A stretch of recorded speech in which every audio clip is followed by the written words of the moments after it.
जी दोस्तों, मेरा नाम आमिर शहजाद खान बट्टू है और मैं सब्जेक्ट स्पेशलिस्ट इकनॉमिक्स हूँ। आज हम इकनॉमिक्स के बारे में बात करेंगे और इकनॉमिक्स की तरफ आगे बढ़ने से पहले मैं आपको बताना चाहता हूँ कि इकनॉमिक्स सीखने से पहले आपको 4 बातों का जानना ज़रूरी है और वो कॉन्सेप्ट कौन से हैं, वो बातें कौन सी हैं। इकनॉमिक्स, इकनॉमिक, इकोनॉमिस्ट और इकोनॉमी। और हम बारी-बारी इन चारों कॉन्सेप्ट को देखेंगे कि इनमें क्या डिफ़रेंस है। क्योंकि स्टूडेंट्स बहुत ज़्यादा कंफ्यूज होते हैं कि सब पढ़ते पढ़ते इकोनॉमी का वर्ड आता है या फिर इकोनॉमिक्स का आता है या इकोनॉमिक का आता है, तो उनके लिए ये बात प्रॉब्लमेटिक होती है। तो मैं चाहता हूँ कि इन चारों वर्ड्स को हम डिफरेंशिएट कर सकें। तो सबसे पहले हम देखते हैं कि इकोनॉमिक्स क्या है। तो इकोनॉमिक्स की बहुत सारी डेफिनेशंस हैं और बहुत सारे लोगों ने इसकी डेफिनेशंस अपने वर्ड्स में की है। लेकिन स्टूडेंट्स के लिए इसको सादा तरीके से मैं बताना चाहूँगा कि जो इकोनॉमिक्स है इसको हम 2 पार्ट्स में डिवाइड कर सकते हैं या 2 ब्रांचेस में हम इसको डिवाइड कर सकते हैं। एक है जो माइक्रो और एक है मैक्रो। माइक्रो इकोनॉमिक्स जो है ये इंडिविजुअल्स के बारे में डिस्कस करती है, यानी कि एक पर्सन के बारे में डिस्कस करती है और वो इंडिविजुअल्स इकोनॉमिक्स के अंदर कौन-कौन से हैं। वो कंज्यूमर होता है और फर्म होती है। और कंज्यूमर जो है वो एक आम इंसान को कहा जा सकता है जो डिफरेंट चीज़ें परचेज करता है या खरीदता है, जैसे मैं और आप जो है वो बहुत सारी चीज़ें खरीदते हैं। और फर्म्स जो हैं वो फैसले करती है प्रोडक्शन के हवाला से, और यानी कि वो फर्म्स के अंदर जो है वो डिफरेंट गुड्स और डिफरेंट इशिया जो हैं वो प्रोड्यूस की जाती हैं।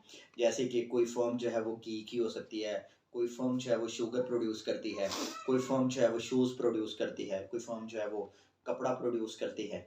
तो इस तरह से जो एक फर्म है या एक कंज्यूमर है, उसके बारे में स्टडी करती है माइक्रो इकोनॉमिक्स। और दूसरी ब्रांच जो इकोनॉमिक्स की है वो है मैक्रो इकोनॉमिक्स। और मैक्रो इकोनॉमिक्स जो है ये किसी एक कंट्री का जो कुल्ली तौर पर जो एग्रीगेट एनालिसिस है, वो कुल्ली मुआशियात में या मैक्रो इकोनॉमिक्स में किया जाता है। और जिसका किसी एक पर्सन से जो है वो वास्ता नहीं होता, बल्कि पूरी इकोनॉमी के साथ या पूरे कंट्री के साथ उसका वास्ता होता है। तो कुली मुआशियात के अंदर हम डिफरेंट टॉपिक्स को डिस्कस करते हैं, जैसे कि मनी सप्लाई है, कि जो करेंसी है वो कैसे, जो स्टेट बैंक है या कंट्री का सेंट्रल बैंक है, वो कैसे जारी करता है।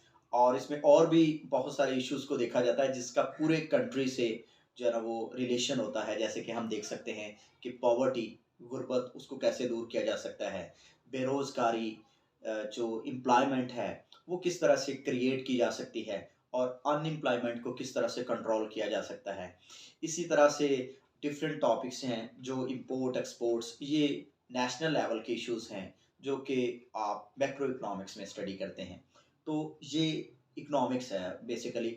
हम इकोनॉमिक्स के फर्दर डेफिनेशंस जो डिफरेंट इकोनॉमिस्ट्स ने की है, हम बाद में अपनी दीगर वीडियोस में उनको डिस्कस करेंगे। लेकिन हम जो है ना वो इकोनॉमिक्स को 2 पार्ट्स में लेकर चले हैं और हमने समझा है कि इकोनॉमिक्स क्या है। इसके बाद हमारा सेकंड पॉइंट था इकोनॉमिक। तो इकोनॉमिक्स और इकोनॉमिक में क्या डिफरेंस है? जो इकोनॉमिक है वो इकोनॉमिक्स से रिलेटेड कोई बात है तो हम उसमें जो है वो कह सकते हैं इकोनॉमिक का वर्ड यूज़ करते हैं, जिसका ताल्लुक जो है वो इकोनॉमिक सब्जेक्ट से हो या इकोनॉमी से हो। जैसे कि हम इकोनॉमिक लॉस, कि मुआशी नुकसान कितना हुआ है, या इकोनॉमिक प्रॉफिट कितना हुआ है, या इकोनॉमिक प्रॉब्लम्स क्या हैं किसी कंट्री के। तो ये डिफरेंट वर्ड्स जो है वो इकोनॉमिक के तौर पे इस्तेमाल किए जाते हैं। इसके बाद थर्ड पॉइंट है हमारे पास जो है वो इकोनॉमिस्ट है। इकोनॉमिस्ट जो है वो माहिर मुइशदान को कह सकते हैं आप, यानी कि माहिर इक़्तिसादियात, यानी कि जो इकोनॉमिक्स का माहिर है, आप उसको जो है ना वो इकोनॉमिस्ट कह सकते हैं। और ये डिफरेंट अदवार में, डिफरेंट एजेस में, डिफरेंट पीरियड्स में जो है वो डिफरेंट इकोनॉमिस्ट आए और उन्होंने अपनी थ्योरीज दी इकोनॉमिक्स की। ठीक है, तो ये वर्ड इकोनॉमिक जो इकोनॉमिस्ट है, ये माहिर मुइशदान को कहा जाता है। और लास्ट पे जो फोर्थ पॉइंट है वो इकोनॉमी का है। तो इकोनॉमी क्या है? इकोनॉमी जो है वो आप किसी एक कंट्री को कह सकते हैं लेकिन कंट्री को कब हम एक इकोनॉमी कहेंगे, कि जब आप किसी एक कंट्री को में प्रोडक्शन लेवल को और कंजप्शन लेवल को देख रहे हैं। प्रोडक्शन और कंजप्शन क्या है, कि एक कंट्री को जब हम इस हैसियत से देखते हैं कि उसके अंदर कितनी चीज़ें बन रही हैं या वो कितनी चीज़ें प्रोड्यूस कर रहा है, वो मोटर बाइक्स कितनी बना रहा है, वो रोड्स कितने बना रहा है, वो पार्क्स कितने बना रहा है, और उसमें इंडस्ट्री कैसी है, उसमें एग्रीकल्चर या ज़राअत कैसी है, उसमें स्कूल्स यूनिवर्सिटीज़ कैसे हैं, उसमें हॉस्पिटल्स कैसे हैं। तो हम जब प्रोडक्शन डिफरेंट चीज़ों की और इंफ्रास्ट्रक्चर की देखते हैं, तो कि कंट्री के अंदर कितनी चीज़ें तैयार हो रही हैं एक साल के अंदर, तो हम देखते हैं कि वो कंट्री जो है वो एक इकॉनमी के तौर पे हम उसको रिप्रेजेंट करते हैं। इसके साथ-साथ जब हम किसी इकॉनमी की स्टडी करते हैं, तो हम ये भी देखते हैं कि उसके अंदर पॉवर्टी लेवल क्या है, उसके अंदर जो है वो लोगों का इनकम लेवल क्या है, और इन्वेस्टमेंट कैसे कर रहे हैं इन्वेस्टर्स। तो ये डिफरेंट किस्म के कॉन्सेप्ट जो है ना वो एक इकॉनमी की स्टडी में हम देखते हैं। तो ये 4 कॉन्सेप्ट आपके सामने आते हैं, इकॉनमी, इकोनॉमिस्ट, इकोनॉमिक और economics. Thank you. Thanks for watching.